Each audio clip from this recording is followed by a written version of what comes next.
Hi, I'm Chris Reyes. I'm the current communications apprentice at the Lark this season, and I'm going to be sitting down with Mary Hamilton to talk about her upcoming studio retreat for her play, A Liberal Tradition.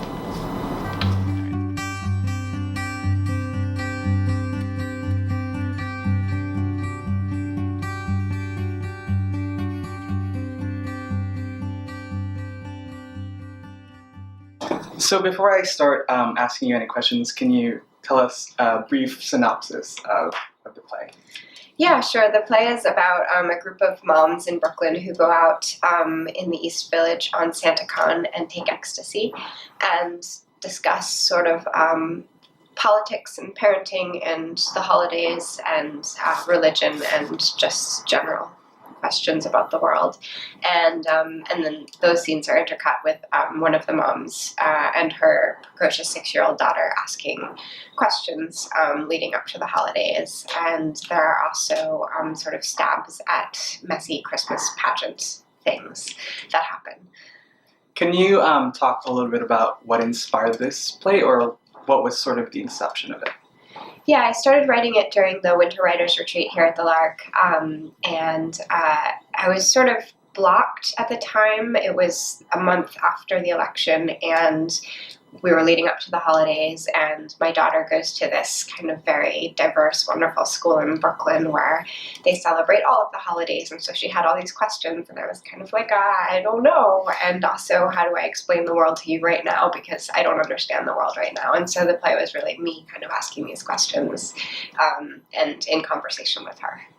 And would you say that it is a very much Christmas play? I think it's definitely a play that takes place during the Christmas season, but I don't know that it's a Christmas play. I think it's more, I'm interested in examining traditions and where we now stand in the world in 2018 with regards to traditions, and how does that, what does that mean religiously? What does that mean politically?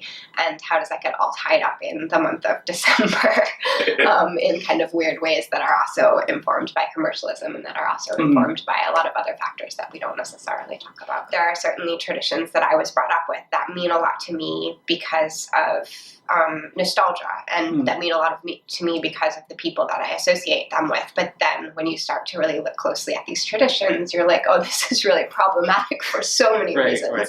And and a lot of this is founded on something that I don't necessarily think is true. And so how do I impart that to a whole nother generation? And do I do it consciously? And is that problematic? But then if I don't do it, is it really just sad or boring? And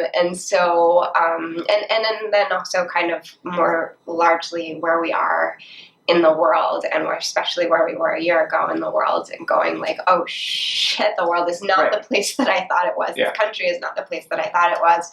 And we're in this time that, like, in both good and bad ways, I think we're questioning and looking at structures and traditions and going like, how did we get here? And which puts us in a both like terrifying and exciting place of potentially rebuilding traditions. And so how do you do that? Right. And how do you do it without, I think you have to do it with some kind of historical mindfulness, but then like it just gets big and complicated and messy. And so I think the play is big and complicated and messy in ways that I'm kind of struggling now to like bring it into one cohesive thing, because these questions are ones that like spiral outward. Right. So can you talk a little bit about sort of just the general themes of motherhood in the play? Yeah. I mean, it's something that I'm both like a little too close to the forest to see the trees to go like, yes, I guess I am talking about motherhood because I'm experiencing motherhood, but I'm also doing it for the first time, and I'm also playing it by ear a little bit.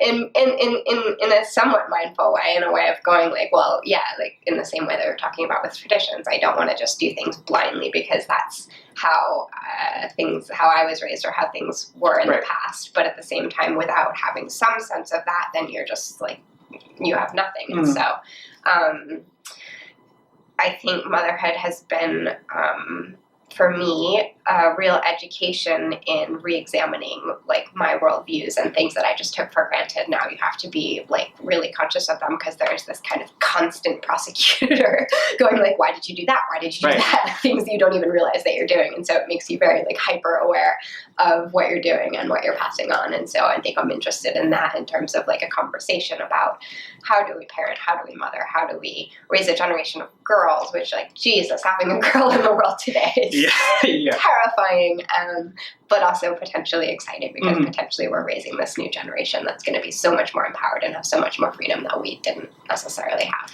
Gwynn, the mother, there's this sense that whenever she talks about the dad, there's always a sense of, oh my God, like he's doing this, so that's right. Like there's always a sense of that she's doing everything wrong and the dad is sort of doing everything right, even though that's not necessarily true, but there's always a sense of her feeling like, well, this is what he's doing, and I feel like that's right. Yeah, I mean, that a lot of those parts of the play are very personal, and you might be getting at things that I'll talk about later with my therapist. But I think that in letting go of tradition and letting go of things that are just the way we do things because that's the way that things are done, there's a real fear that you're wrong because there's no basis of like, well, hundreds of years of people having done it your way. If you're just like going off and going, no, I'm going to say no to that, then it becomes this question of like, well, then what am I saying yes to, number one, and am I right? And there's always the fear that like you're not, and that hundreds of years of tradition are, and if anybody is doing it in that more just kind of tried and true way, then there is they've got like a lot more going on their side. Yes. Can I ask also your kind of use of the chorus, right? Like typically there's a Greek chorus in this play. There's sort of a chorus of the three moms, and I sort of wanted to ask about that. At least in my childhood, there was like a predominantly female, knowledgeable clump of grown-ups because I guess, I don't know why, but there just seemed to be like lots of moms and lots of moms who knew like what was what and these rules and like, you know, milk is good for you. Eat a lot of protein, just like all of these things that you accepted as fact because they're older and they just tell it to you with a version of authority. And then to find yourself in that position going like, actually, I think milk might not be that great for you, but wait a minute, you have to drink something. And you poked to at about sort of like modern day parenting and that there are instances of like them looking things up on Google or just relying on other things. Right. And depending on kind of other sources of knowledge to be able to take that responsibility on of like, what am I passing down? I did want to ask a specific casting choice that you picked. So June, who is a 6-year-old girl, the daughter in the play, you specifically stated to be played by a male actor in their early 30s. So can I ask you that choice specifically? Yeah, you can. I don't know that I'll have a totally coherent answer, but it is one that comes up a lot. So partly that came from the actor playing June also doubles in a lot of the historical reenactments as the character who is in power. And so I was interested in an audience's perspective of that, of seeing the power shift of like a 6-year-old girl who visually would be disempowered on stage, embodied by a grown man who is a ruler or a president or something else, and how those conversations happen when they take on that character. If that makes sense. I don't know, I think I'm rambling a little bit, but so I was interested in it in terms of the power structure and in terms of what we see visually and what constitutes our assumptions of power. And then two, it came from my daughter has always had short hair because when she was 2, she put silly putty in her hair and we cut it all off because silly putty is so hard to get out of hair.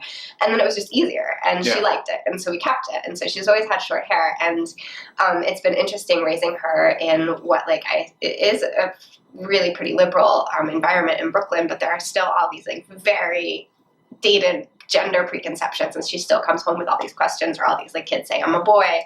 Why are things, she asked last year, they had these wonder questions they brought into school, and hers was, why are some things considered girly and why are those things considered bad? And I was kind of like, why does a first grader have these questions, and why, like, where do these gender assumptions come from, and how do we unconsciously place them on kids? And what does it mean if we don't? And I wanted to talk a little bit more about June too as a character, because she's just so fascinating, and in the sense that she's odd, but there's never sort of a question to her identity from the other moms. It's sort of just a very accepted, like, well, June's like this, and there is that sense of, especially that panic of like, how is she being perceived at school, sort of thing. But her development isn't really about making her normal or normalizing. Gotcha. Her. Okay. Yeah. I think that's just the most autobiographical part of the play. Is it's very much about my daughter, who has seemed to me, I mean, maybe there's some nurture nature stuff going on, but she seems to just be this sort of force since she was born, and have such a strong personality. And it's been one of those, like, you do want to guide them and you do want to help them, but also like the first rule is do no harm, right? So like just kind of letting her exist in the world and not questioning her has seemed to be a large part of what has made her who she is.